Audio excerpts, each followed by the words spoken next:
Hello, this is Tim from Two Blokes from Blighty, and before we get into today's episode, we're going to hear a little message from our friend Chris over at Play Comics on the Podpack Collective. Take it away, Chris. Up the Podpack. In a world where there's often 60 plus years of history to worry about, how can you quickly get into a new comic character or franchise? If you're like me, then you turn to video games. But how well does that work out? In some cases, pretty well. In others, it's a giant disaster. But how can you know which games will set you on the right path and which games will just leave you more confused than you were before? Play Comics is the show for you. I'm Chris, and each episode we take a look at video games based on comic properties and how well they stick to that source material. So listen in and get the scoop on which games are worth your time over at playcomics.com or wherever you find your favorite podcasts. Oh wait, I watched The Simpsons -1. Oh, well, boy, have you made an error.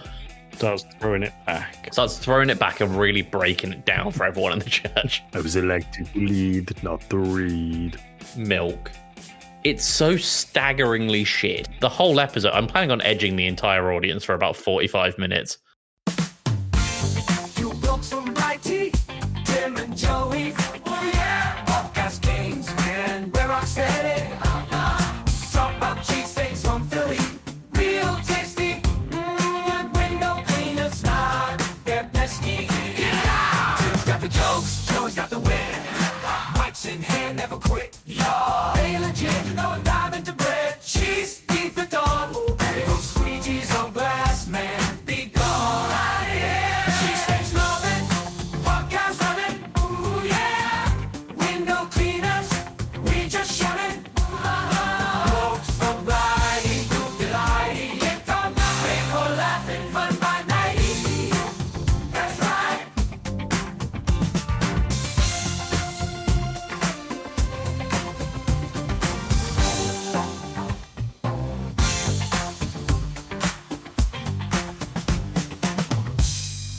As I walk through the valley of the shadow of death, I look at my life and realize there's not much left.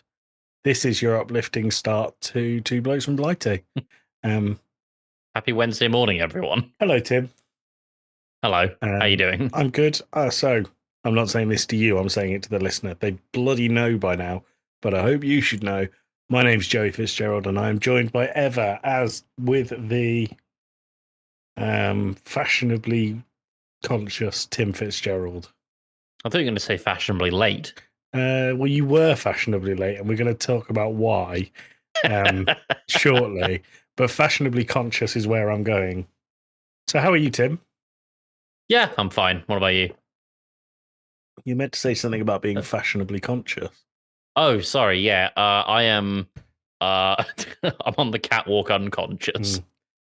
We're slowly unveiling this thin veil that is this podcast, and that it's all off the cuff, but it's not at all. It's less of a veil and more of a badminton net. Yes, it is. Tim, Hello. got a pub quiz question? Sure do. Pub hey. quiz. Sorry, I'm going. Oh, Yeah. this is set for a lively episode for you, listener. Pub quiz question of the week. That's not a jingle. That's a sound effect at best. What we have there is a fucking jingle, Tim. Pub quiz question of the week. Joey, what was the most downloaded app of 2020 worldwide? 2020. So we're talking peak lockdown. I think. I mean, it's probably going to be like Twitter or Instagram, isn't it? Okay. Are those your Are guesses? they right? I'm not saying. Because And I'm not doing the thumbs up, thumbs down thing because I fall for that every time. But if it's right, then we'll go the whole episode and you go, yeah, you were right. So I just need to know if I'm right or wrong. Well, I guess that's the payoff that we're going to be getting at the end then, if you are correct. Are you edging us this whole episode? The whole episode. I'm planning on edging the entire audience for about 45 minutes. Oh, good. Okay, well, it's either Twitter or Instagram, I think. Okay, fair enough. Although no one would have stuff to take pictures of in lockdown. Maybe it was Among Us. Could be Among Us. It's not Among Us, because you wouldn't say could be Among Us. I think it's Twitter or it's a social media. I think. Okay. Cool. That's my guess. All right, sweet. Well, we'll come back to that at the end of the episode. Okay. Do you want to do days of the week? Yeah, but before we get into the specific days of the week, Mm. this episode comes out on the 19th of June. So, what day of the week is that? Let me look on my calendar real quick. You said the 19th. Yeah. So the day after the 18th, day before the 20th. It's not a Friday, No, not a Monday. I feel like it's somewhere in the middle. happy days. Working all week with you. It's a Wednesday. It's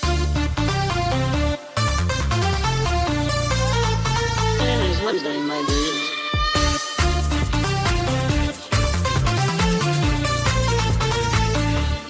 Wednesday.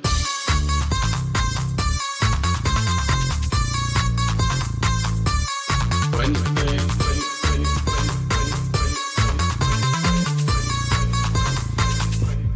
Wednesday. Wednesday jingle. Tim, we got a few days for you. Yeah. So we have National Free BSD Day. BSD. I don't know what the fuck that is. No, I don't know what that is either. It commemorates the launch date of the innovative technology that many of us use every day. But what is it? I don't know. BSD is in Bravo Sierra Delta. Yeah. BSD technology. What is BSD coding? Berkeley Software Distribution. No. I think it basically gives you the ability to stream stuff over the internet. Right. Okay.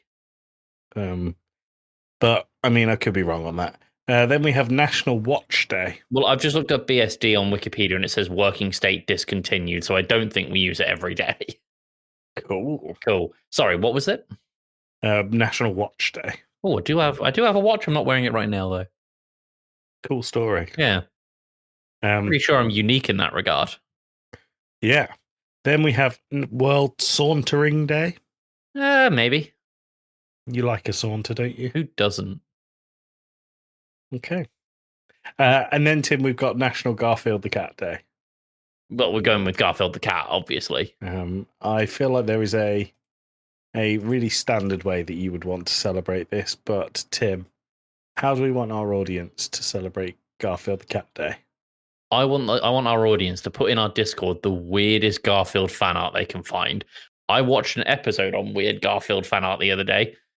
It gets dark. It gets really dark. That's so rubbish, Tim. What were you going to go with? Have a lasagna. Okay, post fan art and eat lasagna then.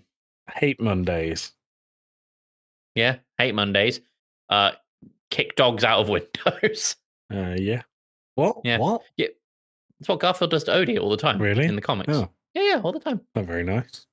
Yeah. Have you ever seen Garfield minus Garfield? No. Garfield minus Garfield is a webcomic where they take Garfield strips and just Photoshop Garfield out of Doesn't them. it So make his own John look absolutely mental? Yeah, it looks ridiculous. Like my favorite one is just him sat on the bed reading a book and he just goes, "Hey, there's a lasagna under the bed," and he just carries on reading. I like it. That's let's do that. There's also r/Alzheimer's support group on Reddit where all they do is post the same Garfield comic over and over again. That's a terrible joke. Terrible joke. Weird hive mind though. Yes. Yeah. Yes. Yeah. Tim, where do you want to go next?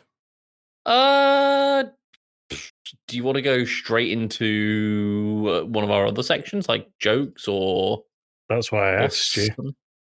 Do you know what? I've put something in the running order here, and I would really like to get a live reaction from you with it. Okay. You're probably going to need to cut some of this down in the post edit, but if you could do me a favor and just look up the song "Wagwan Delilah." It is Drake featuring Snow Day. This is the latest single that Drake has put out at the time of recording, and I would very much like your reactions to it. Do I have to listen to the full 3 minutes and 52? If you can, that'd be great. What the hell is this? Do you want to share your screen so I can listen along? Tim, I've listened to the first 14 seconds and I hate it. So, like, what is that? It gets so much better. Hey There, Delilah is not a great song to start with. No. A few moments later. Is that it? That's the best bit. Tim, I hated that so much. Like, I can't tell you how much I hated it. I really want our audience to go out and listen to it. It's incredible. No, it's not. It's so staggeringly shit. Like, this is the first thing that that Drake has put out since the Kendrick Lamar thing. Basically, of him being accused of being a paedophile. Yes. Can someone in the audience please remind me to post it? Because it might be my now go-to shit post outside of mate, you look huge. Mate, you look huge. Oh, bro, what brings you in today? Bro, you look huge. All right, fair enough. Well, that was some trash that I got sent this week. Yeah, trash is definitely the optimal word for it. Yeah. Not a good song, Tim. No. But the thing is, you know how these features work with most rap artists? No. Is they won't get in touch with them and say, hey, look, I've done this song. Do you fancy being a part of it? The artist will have a flat rate and they pay that flat rate and then they send them the song and they appear on it. So Snow Day has recorded that and gone, oh, I can pay Drake to be on this. And then someone has sent that to Drake and he's gone, yeah, this is worth me putting my name against. I'll take the money. Yeah, this'll work. There's no brain cells at work there. None at all. Not one. Not one. Awful No. Stuff. Tim. Yeah. Let's go in early and do some jokes. Oh, let's get some jokes done.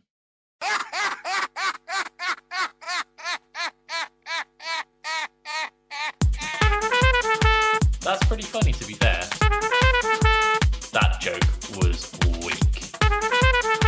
I misread that as that's the joke of the week.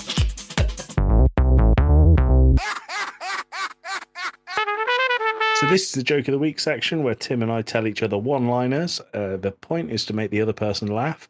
Once one of us laughs, the joke section is over. That person wins, and the joke of the week has been announced. Tim, how are you feeling about this week's joke of the week section? I've got a couple of cracking ones. Okay, What about I've you? got 7 jokes. I've got 14. Oh my God. Okay, well, let's go wild. You can have 2 jokes for every one of mine. That's how confident I'm feeling. Well, what I was going to do, if depending on how many you had, was just whatever I don't tell this week, I'll tell next week. Oh, okay, let's do that then. Yep. You can go first. Great. What's the difference between roast beef and pea soup? Don't know what's the difference between roast beef and pea soup. Anyone can roast beef. Good, I like it. Very, Yeah. very good. Tim, I was sat on a plane. Hmm. The lunch choices were white meat chicken or German sausage. Unfortunately for me, I was in the back row, so I was hoping for the breast, but preparing for the worst. That's very good. Big fan. Why did the Clydesdale give the pony a glass of water? I have no idea. Because he was a little horse. No? No. I should have never glued a piranha to my boomerang. I just know it's going to come back to bite me. Good. That nearly Do you got like me, the- actually. Do you like the imagery of gluing a fish to a boomerang? I do. Very Yes. much so. Conjunctivitis.com. It's a site for sore eyes. I can imagine. Yeah, good. It's a real website, actually. Is it? I don't know. I would imagine it is. I'm going to click it and find out. Tim, if I'm reading their lips correctly, my neighbours are arguing about the creepy guy next door. Good misunderstanding joke there. Hmm. Misinterpretation. Did you misunderstand it? No, I got it. Okay, good. What did Stevie Wonder say about his new cheese grater? Don't know. The most violent book he's ever read. Ah. Yeah. I heard a story about Stevie Wonder, and he used to call up Kevin Hart when they were friends, and when he wanted to ring him, he'd always ring at like 3 o'clock in the morning because he couldn't wake up and check the time. He'd just ring him whenever. That's great. 3 a.m, and Kevin Hart was Stevie, go to bed. What the fuck are you doing? Tim, I asked my German friend if he knew the square root of 81. He said no. 9. Right. Yep. There it is. Good. I once had sex with a girl with one leg. Should have used my penis. Good advice. Good advice. More advice than a joke, I would say. Yeah. Caveman and a bear walk into a bar. The barman says, "What's your story?" Caveman says, "Bear with me." Good. Very self-explanatory. Mhm. Guy walks into a bar with a monkey on his shoulder, sits down and orders a beer. The monkey jumps off, runs over to the pool table, grabs the cue ball and swallows it. The barman says, "Your monkey just swallowed my cue ball." And he says, "Yes, he does that all the time. I'm sorry about that. Let me pay for it." The rest of the night passes. The next night, the guy returns to the bar with the monkey, sits down and orders a beer. The monkey grabs a cherry from a bowl on the bar, sticks it up his ass, pulls it back out, and swallows it. And the barman says, "Your monkey's just stuck a cherry up its ass and swallowed it." And the guy says, "Yeah, he's still swallowing everything, but after the cue ball, he measures things first." Good. I like it. I like that a lot. Almost all gnomes wear tiny red hats, Tim. True. Just a little gnome fact for you. Good. I like that. What's the body temperature of a tauntaun? Don't know what's the body temperature of a tauntaun. Lukewarm. Star Wars joke. Star Wars joke. I feel like Josh might laugh at that if he hasn't heard it. I feel like Josh might be rolling on the floor. He might be ruffle. I hope so. Tim, what did my manager say to me just before he kicked the bucket? No. I'm just about to get to one that I thought would win. You do yours and then I'll come back to this one. How did Captain Crunch get his name? Go on. By giving the worst blowjobs imaginable. No? No. No? Tim, what did my manager say to me just before he kicked the bucket? Right. It's joke of the week, everyone. Look how far I can kick this bucket.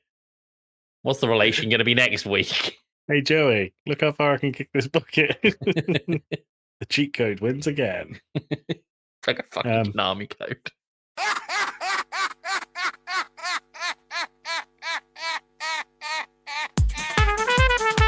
That's pretty funny, to be fair.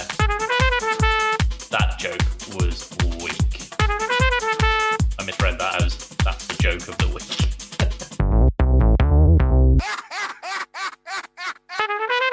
And that was the joke of the week. The joke of the week, to no one's surprise, is what did my manager say to me just before he kicked the bucket? Hey, Joey, look how far I can kick this bucket.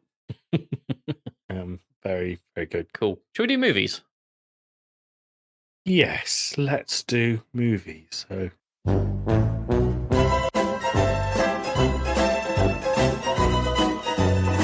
Movies. Plural this time.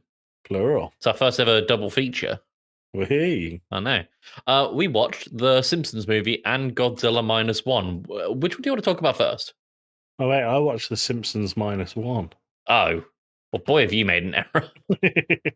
Let's do Simpsons movie first. Cool. So, the Simpsons movie is exactly what it sounds like on the tin. It is a movie about the Simpsons. Yes. Came out 2007, I think, ish. It came out late noughties. Yeah, like when was Green Day really big after American? When did American Idiot come out? Because they're in it. They are in it. They play the opening number, which is neat. I've been on a bit of a Simpsons kick lately, especially older Simpsons. Like some of the stuff is genuinely laugh out loud funny in old Simpsons episodes. Not so sure about the modern stuff. This was pretty good. This felt like a lot of older Simpsons writing, in my opinion. A lot of the time, not every joke was great, but there was some good stuff. You sound like you don't agree. This movie was fine until they left Springfield, and then it was like, how do we fill the last half an hour? The Alaska stuff, not very funny. No? The throat singing was a bit like, what the hell is going on there? It's spiritual. It's shititual, is what it was. But the start of it was really funny. I feel like Spider Pig was far too prevalent in the marketing Yes, it was. and not that funny. I feel like it was every boomer dad's ringtone at the time. Yeah, I agree. But the film was fine. Yeah, it was exactly fine. I really enjoyed the opening where they had Itchy and Scratchy on the big screen, and they went, "What kind of idiot pays for a film that you can get on your TV at home? I'm talking to you," and he points at the camera. Yeah. And then it zooms out, and he's actually talking to, is it Chief Wiggum? I think so, yeah. He's just pointing at someone in the audience, like someone in their audience. Yeah, but, there was some good jokes. I liked its self-awareness. It just like I know we said this about it's often a thing that's brought up with like the Bob's Burgers movie and like the Futurama specials. It just feels like a really long Simpsons episode with like until the very end where there's the big climax of them doing quite literally the impossible. Yeah, but in terms of the writing, it felt like a long Simpsons episode, which I think is exactly what you want out of the Simpsons movie. I think it is, but I think that it was so rumored for so long and in the works for so long. People expected much, much, much more from it. I don't know. It was fine. Definition of fine. There's a rumor going around that that they're working on a second movie, and that's going to be the end of The Simpsons. Ooh, yeah, that's interesting. I think that'd be a good way to end it. End it with another movie, a la Attack on Titan, where they all get killed. Yeah. Just have Lisa Simpson kill everyone and then herself. Wow, that got dark real fast. Yeah. Speaking of dark, oh wait, what would you give this out of 10? We haven't really explained anything in the Simpsons movie as we normally do. So, I mean, it's your job, Tim. Go ahead. So basically, during church, Grandpa Simpson has a bit of a moment with God. Grandpa Simpson has a bit of a revelation in church, a bit of a moment with God, and he starts like throwing out these like prophecy-esque warnings. Starts throwing it back and really breaking it down for everyone in the church. Everyone's throwing money at them, which should be going to the donation pot. So slowly these prophecy things are coming true. It starts out with what was it? 1,000 eyes. Yeah, so I can't remember. I watched this like Twisted Tail. I watched it. 1,000 eyes. Eepa is what he keeps saying over and over again. Eepa. So after a dare session goes wrong between Bart and Homer, Bart ends up skateboarding to Krusty Burger completely naked, and the animators drew his penis, which was a great shock in the audience at the time. I cried. Yeah, I wept. I felt represented, which is great. So he drives into Krusty Burger to make up for it, and they get a pig, which obviously leads to the twisted tail because they've got a curly tail. There's a whole B plot about the pollution in the lake getting too high, and they bring in like a no dumping or polluting order into the lake. And so the whole town's putting in this effort, except for Homer, who dumps a pile of pig shit into this lake in order to go and get some free donuts down at the local Large Lad Donuts or Larry Lad? Lad. Yeah. And that results in a squirrel jumping in the lake, which develops 1,000 eyes, which is then picked up by the Environmental Protection Agency, or EPA. The leader of EPA plus the president, who is President Schwarzenegger. Arnold Schwarzenegger. He was elected to lead, not to lead. That is a great line. That is a very good line. To lead, not to read. They settle on a plan to quarantine Springfield under a big glass dome.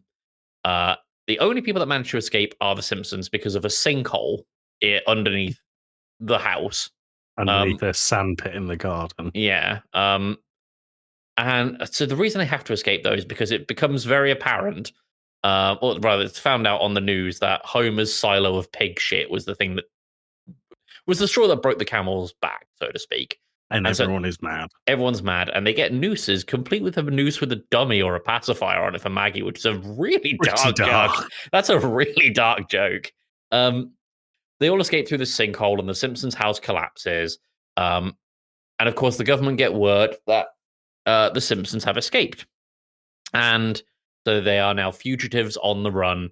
And this leads them to think that they're going to go and tell the news about them putting Springfield under a big glass dome to quarantine them. So the only thing they think to do is to nuke Springfield with a big briefcase bomb. The Simpsons end up going to Alaska to escape for all of about 10 minutes, it seems. And then they head back to Springfield after a big old argument. Homer, being the cause of that argument, ends up like atoning and learning a lesson along the way about how he values his family. And it's like the thing that we always bring up in Game Club Pod with, he loves his family so much, and I love my family so much. That makes him relatable. In this point, it is just a Fast and the Furious movie. But at that point, because he ends up disposing of the bomb by riding a motorbike up this big glass dome, using some foreshadowing from earlier in the movie when he had to do one of those ball of death motorbike things you see at the circus for money. Completely ignoring any kind of physics or gravity. I get that it's a cartoon, but The Simpsons has at least largely been rooted somewhat in reality with the odd fantasy episode. But this is what I mean. I think everything up until they leave the town feels like a Simpsons episode. And then the second half of the movie is a bit like someone went, I think that restaurant down the road closes in half an hour. What should we put for the end? And they went, oh, well, we'll do it really quickly so we can make it before closing. Yeah. It's not fine. My favorite. It's fine. I gave it like a 7 on IMDb. I think I'd give it a 5. A 5? Yeah. One more than they have fingers. Cool. That's my rule. Let's get on to Godzilla -1, which I enjoyed a lot more than the Simpsons movie. You started that section saying how much you enjoyed the Simpsons movie. Have I ruined your experience? Not at all. I still enjoyed the Simpsons movie. I just really like Godzilla. So yes, me too. I was saying this to some people at work who are, because I'm a big Godzilla fan. I think I've mentioned it on the podcast before. Modern Toho films, when they're doing Godzilla, have absolutely nailed making him terrifying. It's so refreshing to actually have a monster movie where the monster actually feels like a very personal threat, as opposed to the American versions of Godzilla. He can run very fast. He's a lot more akin to a giant T-Rex. Yeah. Whereas in this, he's a very upright boy, and it's very much based on a man in a costume. Yeah. And I think that cheapness of the character design has lent itself really well to, it's an animal. It's not perfect. It's not like an apex predator. It's something that's trying to, because they make a big point in the film about it wanting to defend its territory, and that's why it's attacking. And the fact that it has flaws and it walks like it just drags its ass on the floor. I don't know. I think that made it feel more real and more like it could be a thing. So the thing I really like about modern Toho Godzilla, and I'll get onto Godzilla -1 and specifically in just a sec, is that modern Toho Godzilla is really good at being an allegory for something. So Godzilla was originally, as a monster for film, was designed as an allegory for nuclear weapons use on Japan. And it felt like for a very long time that they kind of lost that meaning. Like it just became monster versus monster for a while with no real thought put into it. Whereas Shin Godzilla, which is the Godzilla film by Toho prior to this, have you seen Shin Godzilla? No, I haven't. Phenomenal. I've seen the design. You've shown me the designs of Shin Godzilla. It definitely is very scary. It's a horrific thing, and the whole movie, more than anything, as opposed to like Godzilla itself is about the amount of red tape and bureaucracy the government takes and how slow they are to react when a natural disaster happens. It's a really interesting take on it. Yeah. And this, to me, because I was reading a bunch of stuff about what people took away from Godzilla -1, and we should probably preface this with sorry, what have you sent me? Oh yeah, that's part of the Godzilla design from Shin Godzilla. Part of the story is the main character Koichi, and he is very, very much racked with survivor's guilt. So he was a kamikaze pilot in 1940s Japan. Yeah. And because it's Japan in the 1940s, the honorable way to die as a pilot is to kill yourself doing it. So he chickened out, saying that there was an issue with his plane. Goddamn coward. Well, that's what the town thinks of him now. Yeah, it's crazy. So he chickens out and ends up saying my plane's damaged. I can't do the job. And he ends up going back to his hometown, which is essentially a slum following the blast from one of the nukes in either Hiroshima or Nagasaki. It's not really detailed as to which, but it's one of the nukes. So the whole town is a shanty town, and because this town have known him to go off and be this pilot, and yet they've seen him come back, they've essentially kind of landed on this conclusion of this guy didn't do his job. That we are in this situation because of this guy. And so he ends up being an outcast, and he ends up like having these really manic episodes where he keeps thinking that he is the cause of like his comrade's death or comrades' deaths because of an earlier Godzilla scene. And they don't really tease Godzilla in this one. They're very upfront with, hey, this is the pilot. He's on an island, and bam, here is Godzilla. He is a lot smaller than you would expect right now. But he's gonna fuck shit up on this island. And right there in that moment, he's very territorial. He's very much limited to one small island. Yeah, and the pilot has a moment where he has his big gun that's attached to his plane, and it's aimed at Godzilla, but he freezes and he can't shoot him. He's too scared to shoot him, and as a result, all of the people in the repair base for the planes, apart from one, get killed by Godzilla. Yeah. So he ends up. God, how does he end up making money? Oh no, he takes this girl in, like the shack that he's essentially living in. What's left of his home. His parents' home, yeah. Yeah. This girl and this kid that's not even hers. It's just this girl very quickly adopted this child after she saw the mom dying in the street after the blast. Yeah.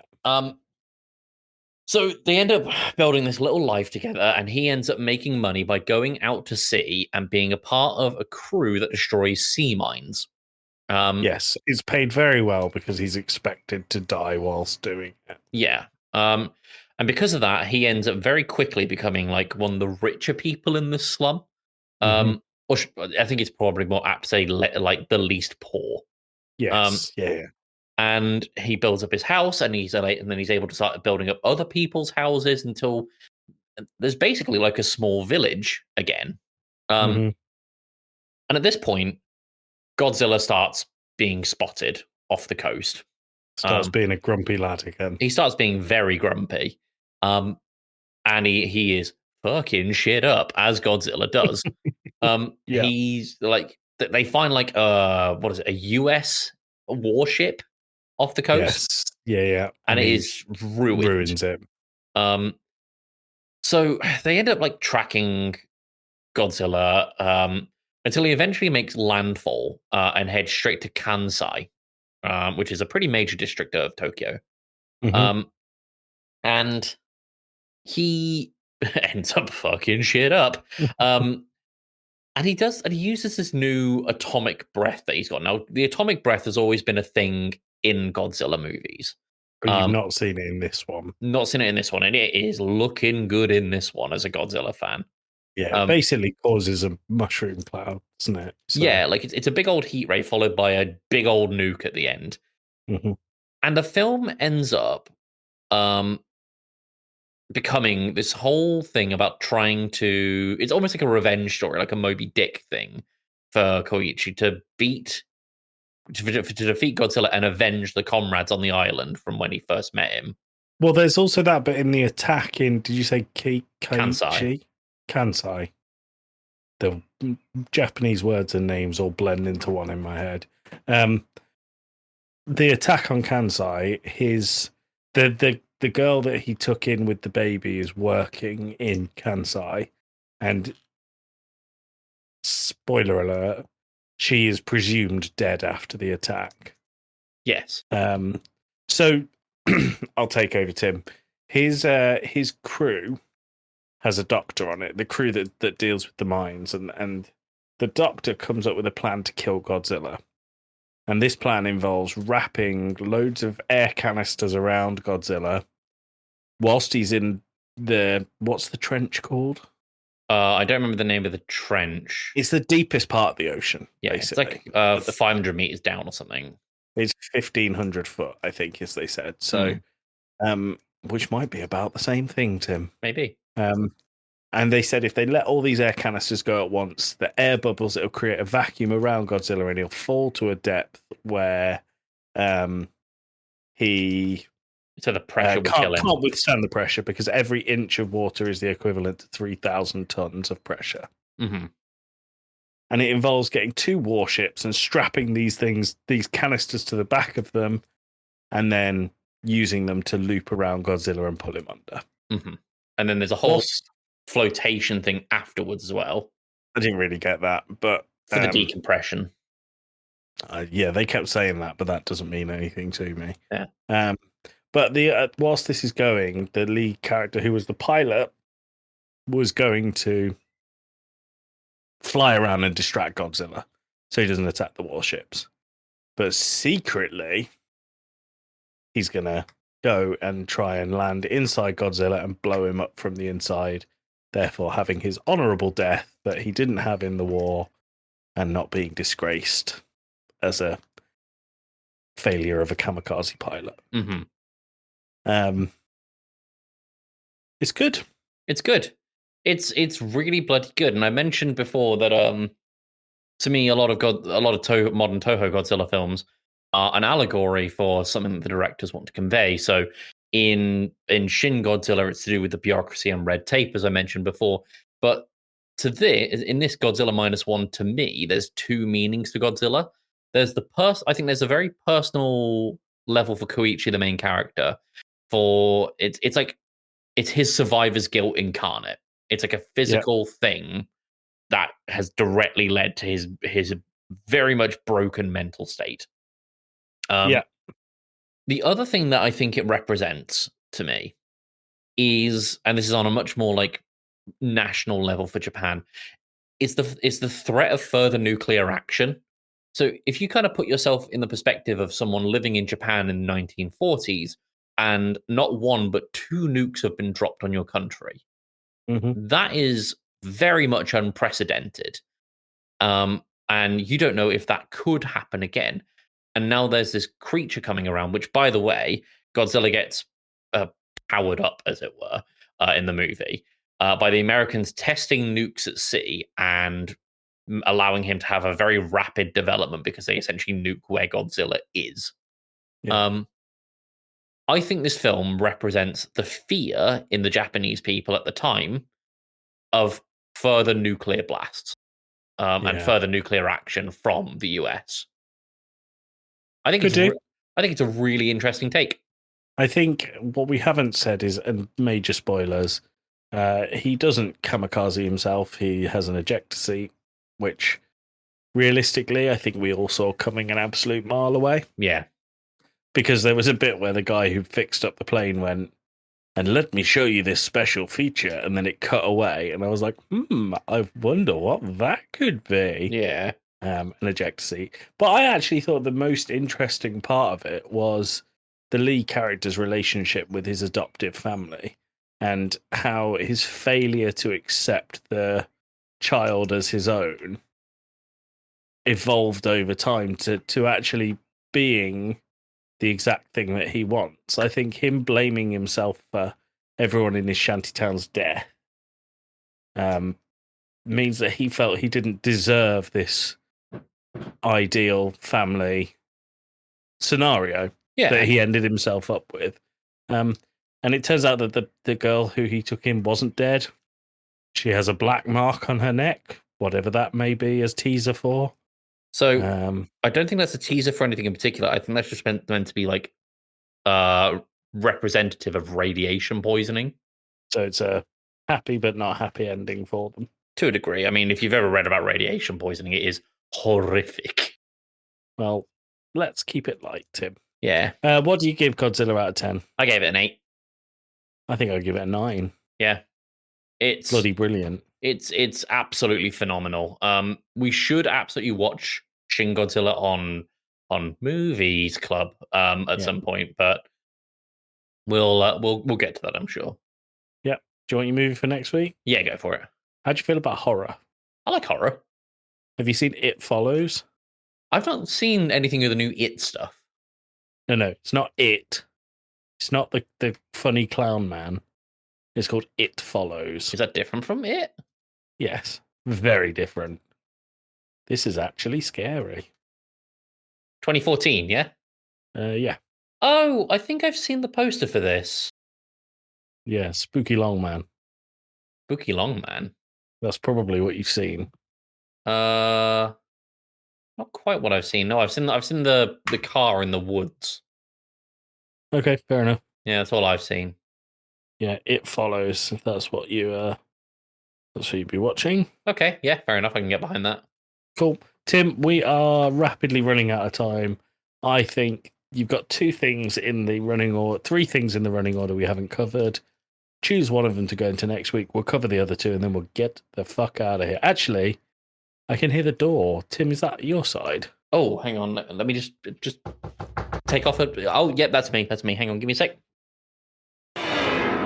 My name's Dominic Littlewood. Dominic Littlewood. Dominic Littlewood. Dominic Littlewood. Dominic Littlewood. Dominic Dominic Dominic Dominic Dominic Dominic Dominic Dominic Dominic Littlewood. Little Dominic Littlewood. Little. I'm on the case. Hello. Oh, hello, Dom. Hello. What I really like, Dom, is our listeners can't see you when you enter the room. Tim shuffles out in his chair and he doesn't even get up to answer the door. And then miraculously, you waddle on over and you get very close to the mic. I got little duck feet, hence me waddling. So you got duck feet, little legs, and a washing machine chest. Yes.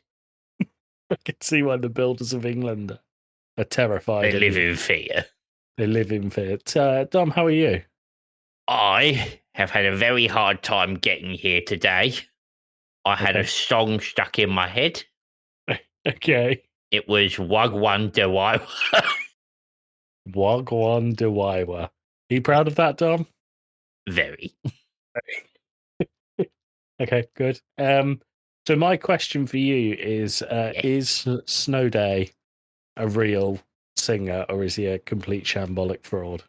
Well, if you listen to the song, you'll hear there's a lot of auto-tune, but only on Drake's verses. That's not strictly true, is it, Dom? I think that's Snow Day's real voice, and he has a vocal cord implant. Oh, so I'm being ableist. Do you think I'm being ableist by suggesting it's not? Joey being ableist? Very real. Great. Thanks for clearing that Dom up. Thanks for clearing that up, Dom. Can I check? Do you intentionally enter the room when Tim goes out so you don't have to cross paths? I'll hide under his desk. He's just not very observant. Ah, very clever. He should notice the little duck feet poking out, though, shouldn't he? Especially when I start tickling his toes. I don't know why he doesn't notice that. Oh, well. I'll leave you to get on with your clearly very busy day, Tom. I've got a lot of things to do on my time. and we'll see you next week. I hope. There's only 3 episodes left of this season, so maybe we'll have to retire you from from Two Blokes. Every day I pray for retire. Well, 1 week closer, hey Dom. 1 week closer. I'm away. Got it. Sorry, that was a package. What was the package? New microphone. Oh, cool. Yeah. Cool. Did I miss much? Sounding crisp. Yeah, you missed Tom Littlewood. Fuck's sake. Every time. Although you might want to check under your desk every now and then if you see some funny little duck feet. Duck That's feet. Dom. Yeah, he's got the feet of a duck apparently. Does he And wear the chest, shoes? the chest of a washing machine. How big is this washing machine? Well, how big is Dom Littlewood? Well, he's got the word little in his name, so I can't imagine very big. Maybe it's a tiny washing machine. It could be a little washing machine. I love that this started out as a funny thing of Tim, you can do a Dom Littlewood voice, and now we've evolved it into him being part washing machine on Eco 1000 and having tiny legs and duck feet. I don't know what you mean. Like I leave the room and I'm assuming he comes in. Yeah, he does. Okay, He does. good.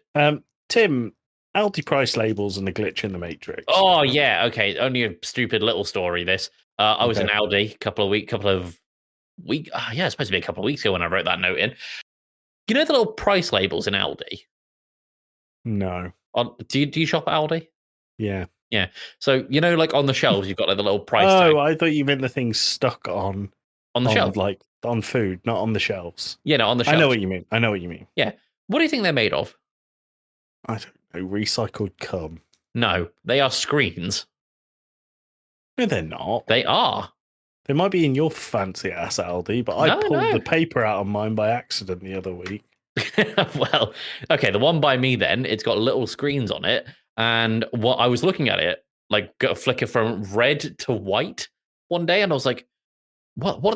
Like, I thought I was having a stroke or seeing like just a problem somewhere in reality. And it went from red, white, and it got faster and faster until it stayed on white and set a price. And Payne was like, "Are you okay?" I was like, "I've just seen that sign change color," and she was like, "What are you talking about?" I was like, "There's no way. There's no way I didn't see that." And so I went over to the cashier when we were paying, and I was like, the little prices. I just saw one change color. Like, what's that about?" And she goes, "Oh yeah, those are screens on the ends, on like under the food with the price labels on them. And if you see them change color, it's head office updating the prices in real time." Wow, that's pretty cool. That's really neat, and I had no idea about that. So the glitch in the Matrix, did you then fight Agent Smith? He kicked the shit out of me.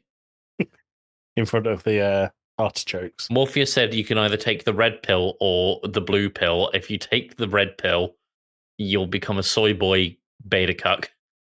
And if you take the blue pill, you'll go home. And so I took the red pill. Was Morpheus Andrew Tate? Yes. Good. Very good. That's the only way it makes sense.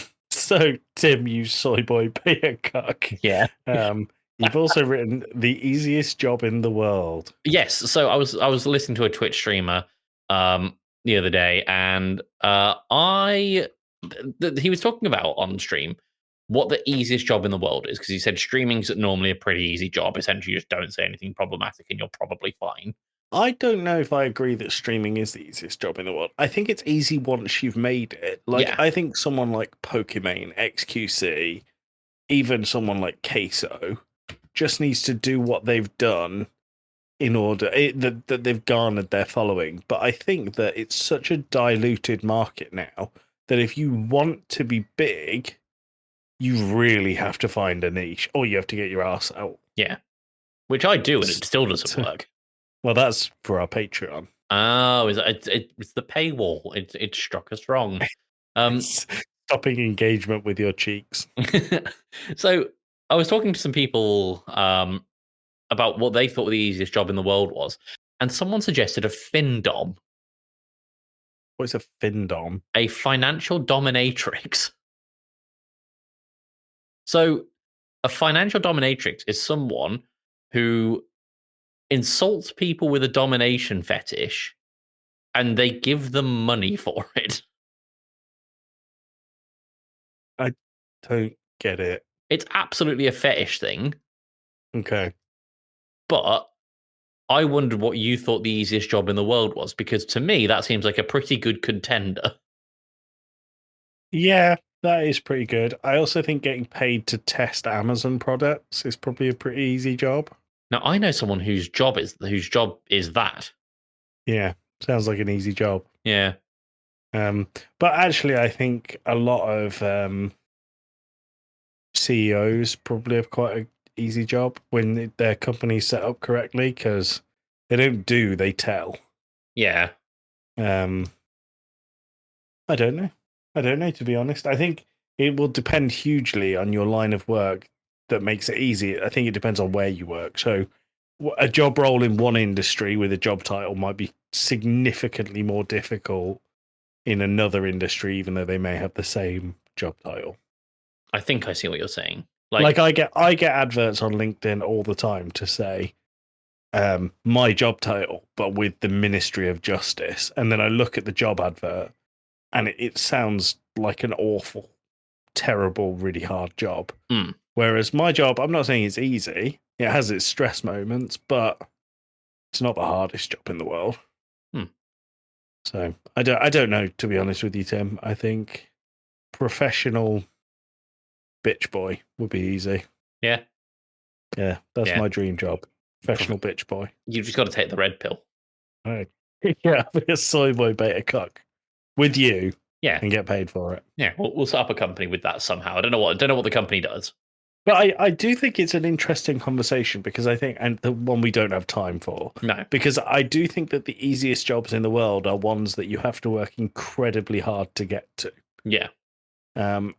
Therefore, does that make them the easiest job in the world? Because the level of dedication and marketability you have to have of yourself in order to get there is really high. Mm. I actually, can I say, I think Rebel Wilson is the easiest job in the world, because she is utterly talentless and very loaded. So, yeah. Rebel Wilson, I've still not gotten over cats, it seems, Tim. No, it seems like there was quite a lot of venom in that statement. Very true. Yeah. Very, very true. Right, should we get to the pub quiz? Yeah, I was going to say something to you, but I can't remember what it was. So, yeah. I don't know. Yeah. So, Joey, what was the most downloaded app of 2020? X. It was not X. I'm Go take 2 more guesses. 2 more guesses. The Google Play Store. No. Was it Instagram? No, it was TikTok. Oh, should have guessed that. It's when it came out, isn't it? Correct. Oh. There's an error. TikTok gives us so much joy, doesn't it? It does. It does. Like, I think when it first came out, I was like, what was the app that it basically took over from? Vine. No, it wasn't Vine. It was another one. It basically did exactly the same thing, but it was really poorly put together. I can't remember. I don't know. And I hated it. And I thought it was really, really, really shit. And then that really put me on an aversion to TikTok. And one day I thought, I'll just download it. TikTok's algorithm finder for each individual is immaculate. Mm. I very rarely get stuff on there that I think is not funny or interesting. Yeah, no, its algorithm's pretty great at like identifying what things you generally gel with, like be that through basic stuff like likes or comments, or if you're, I don't know if you can bookmark on TikTok. You can, and even if you watch something 2 or 3 times, it'll pick that up. It's really clever. It'll also pick up, from my understanding, when you like how quickly you scroll past something as well. So it'll be like, oh, they're really not interested in that. They scroll past it like immediately. Yeah, it's good. It's very well done app. I mean, it's probably quite problematic. Yeah. Overall, probably some issues with data handling there, but in terms of a user experience, well done, TikTok. Very well done. Tim, do you want to choose a Discord user of the week? Yes, I should probably do that. Discord user of the week is gonna be Jammy.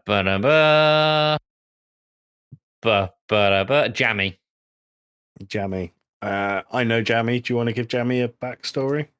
Jammy got stuck in a vat of jam when they were a kid. Mm-hmm. Their name was Butter before. No, their name was Patrick before. And then it became Jammy. Mm. Yeah. Yeah. What would his Nice. powers be if he got stuck in a vat of butter?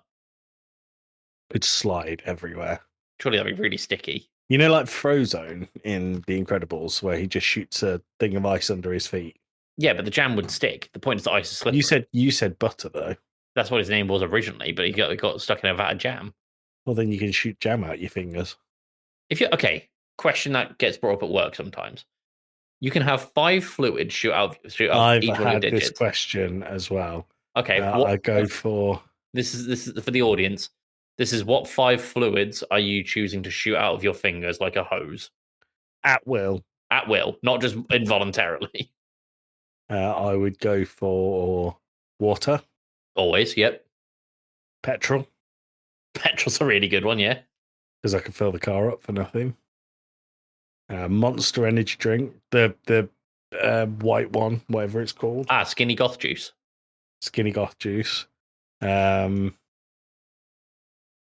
3. Pepsi Max, maybe. Maybe. And then milk. See, I would go with water, milk. Does honey count? Yeah, why not? All right, honey. I'm going to go with... This is not effective use of our wrapping up time. No. Petrol is probably a shout, if only to sell it. Yeah. And I am going to go with... Piss. Piss. Do you know, when I was asked this question, I made sure that is that your index finger? That's your index. I made sure my index finger was the one for water. Do you know why? You splash people. You go up to people and you go, pew pew. I regularly do finger guns at work. I like it. Right, Tim. We've had our Discord user of the week. They've had a backstory. We've had our answer. Is there anything else you want to say to the listener? What's your shout out of the week? Oh, my shout of the week is you. Oh, I shout Tim out for being a bloody nice guy. Oh, actually, do you know what? We're not finishing yet, Tim. I was just about to stop the recording. There is one thing I need to cover, and that's why you were bloody fashionably late to this recording. Oh, yeah, I got caught up doing a jigsaw puzzle. How old are you, Tim? I'm 31, and our internet was out last night, and we needed something to do. So I messaged him at 8:10. We normally start recording at 8. I was sat in the recording room. I said, "You good?" ? Tim replied with, "Yeah, just got caught up doing a jigsaw." Okay, I didn't try and make it sound that cool. It was more just just got caught up doing a jigsaw. No. You said yeah. You put YEEE. Just and then you put got caught up doing a jigsaw. Yeah. We need to finish it off. We started last night. Tim, we can get out of here. And is there anything you want to say to the audience? Oh, take that, you bastards. Take that, you bastards. See you in a week's time. Bye.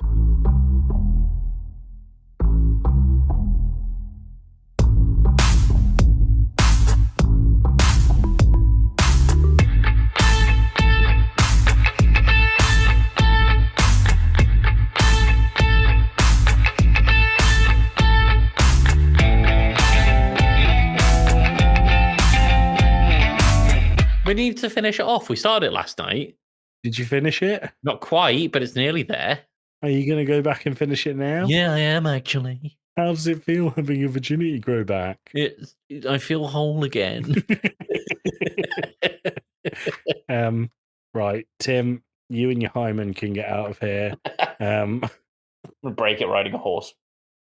I might cut that from the episode. Might put it at the post amble.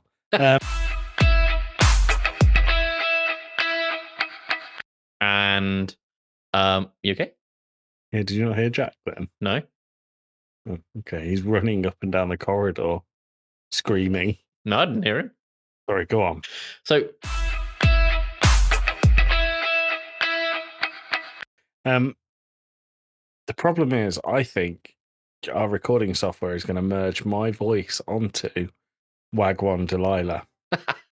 So you won't even get my blind reaction. Do you want me to fake it now? If you can, that'd be top, just in Okay. case. Tim, this is awful. Oh, what an Tim, unexpected reaction.